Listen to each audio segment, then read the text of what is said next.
Daniel Bartel, who knows the mom test as well as anyone, he did the German translation of it. He asked for any thoughts about how the mom test applies to mission-driven, lean impact, non-government, social innovation projects.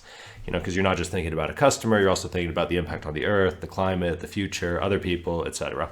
The core kind of customer understanding of does the recipient want your core value prop doesn't really change. However, there's a lot of extra externalities. It's not too dissimilar from doing complex enterprise sales in that there's a lot of other stakeholders, there's a lot of other problems. A lot of the social enterprises I've seen fail, they do a good job with their core competence, but they don't really understand the complications of the rest of the world, and they fail to fit into that. Just like with an enterprise sale, you can have a product that's desirable to your primary user or primary economic buyer, but then the rest of the organization torpedoes it.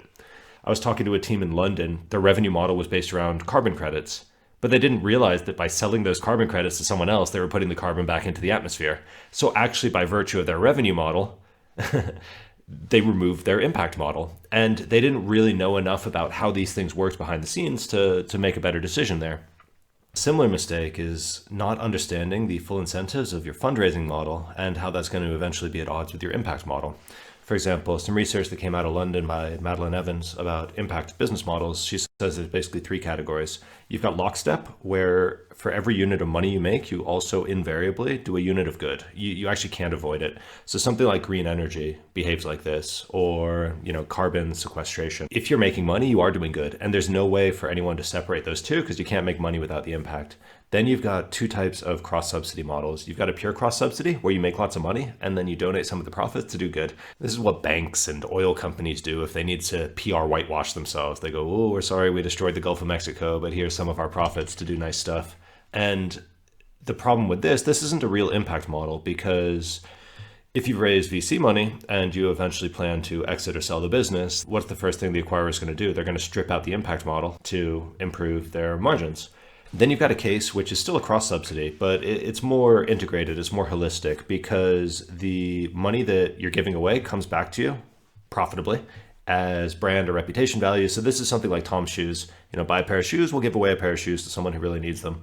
And if they've made impact a core part of their value prop, then, fine. It's probably going to stay after they sell the company unless the company gets into real dire straits.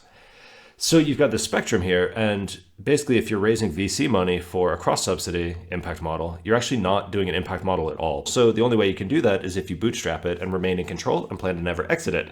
So obviously that changes the funding path and the type of ideas you can pursue. And sometimes I see companies who are making an impact now, but I can tell that they're going to fail to make an impact as soon as they reach scale, when they're hoping that their impact will grow, because they've chosen the wrong funding model for their impact model. That's another consideration. Another one is some social enterprise, especially as it gets more complex and more science-driven and bigger, you're asking other industries to change the way they think or value or decide. You got to understand all these people, just like you would if you were building enterprise workflow software, where it's like, okay, there's 10 different departments that touch this software or need to get the outputs or need to give inputs. And it's just complex, right? And a lot of people, I think the classic mistake is they go in with a certain optimistic naivety where they think, well, this is clearly good for the world, therefore everyone will clearly want it.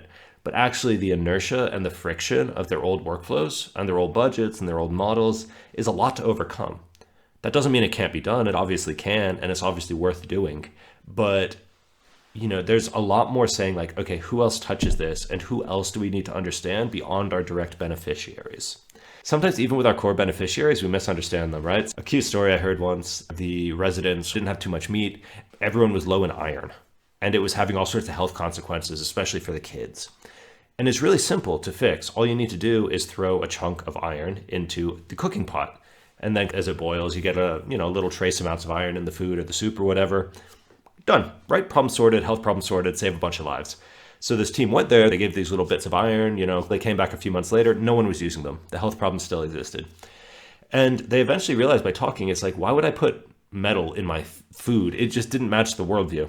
And by talking to the people, trying to understand their traditions and dig a bit deeper, they found out that they considered fish to be lucky, lucky fish. And so they went back, they took the same pieces of metal and they shaped them like a fish, cute little cartoon fish with scales and a smile and all of that.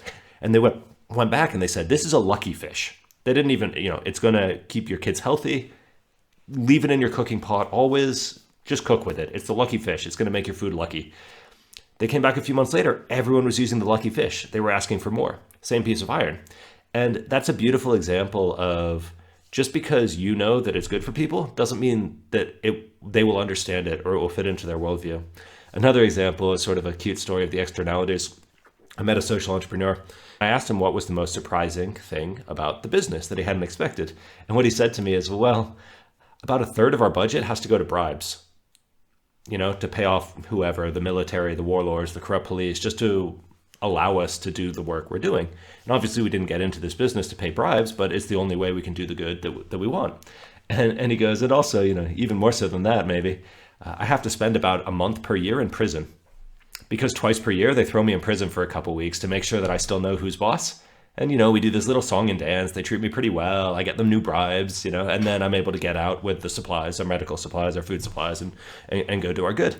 And he talked about it very rationally and very calmly. And he just understood that, hey, this is part of doing this business, right?